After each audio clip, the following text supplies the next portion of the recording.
It was October 2016, right when that surreal clown hysteria was dominating every news cycle. Social media was flooded with unsettling sightings across the country. While most were clearly hoaxes or people desperate for viral attention, as you know, there were a few genuine cases that were absolutely terrifying. My experience was one of them. I was 16, a junior in high school. I just finished my 7th period class, and after saying goodbye to my friends, I boarded the Uptown 6 train. The car was mostly empty, which was unusual but not unheard of for that time of day. I wasn't paying any attention to my surroundings. I had my headphones in, blasting music, probably Drake. To make matters worse, I was reviewing chemistry flashcards on my phone, so I was about as unaware as humanly possible. It is never a good idea when traveling alone, but I knew the area well enough to assume I'd be fine. I planned to get off at 96th and walk home from there. It was just a regular Wednesday until things went downhill fast. When we reached 96th Street, I stood up instinctively, barely looking up to confirm it was the right stop. That commute was a routine that had become second nature to me. Getting off the train was like a reflex. With my head still buried in my phone and my music thumping in my ears, I moved toward the doors. But as soon as they slid open, I noticed through the edge of my vision that something was obstructing my path. I looked up and realized a man had stepped directly into the doorway.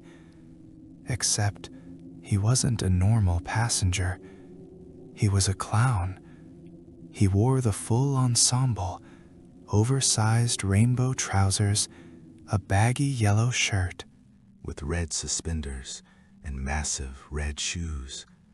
He had exaggerated white grease paint smeared across his face, a red nose, blue eyebrows, a total cartoon nightmare. The only thing missing was the wig. I was frozen in shock at the sight of him. I had never been in such close proximity to something so bizarre. He didn't say a word. He just stood there, not trying to enter the train, but clearly preventing me from leaving. I snapped out of my daze, realizing I had maybe 5 seconds before the doors would close.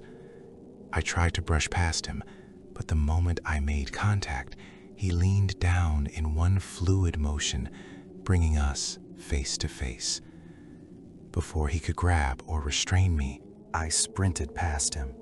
He lurched forward in an attempt to tackle me, but I dodged his grasp and kept running. He started chasing me. It was terrifying. There was no one else around, and I was being pursued by a killer clown. The 96th Street station is relatively quiet in the early afternoon, so I was essentially on my own. I shot a glance back and saw him pursuing me with a jerky, unnatural stride, but I was focused on what was now in his hand, a kitchen knife. I didn't know where he had hidden it or what he intended, but I didn't care. I ran up the stairs, out of the station, and immediately reported the situation to the police. He didn't follow me onto the street, but I was badly shaken. The police searched the station, but he was gone by then. Even after being told I was safe, I couldn't shake the irrational thought that he knew where I lived. But that never happened.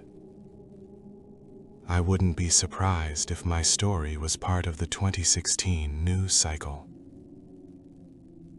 It took me weeks to fully recover from that encounter.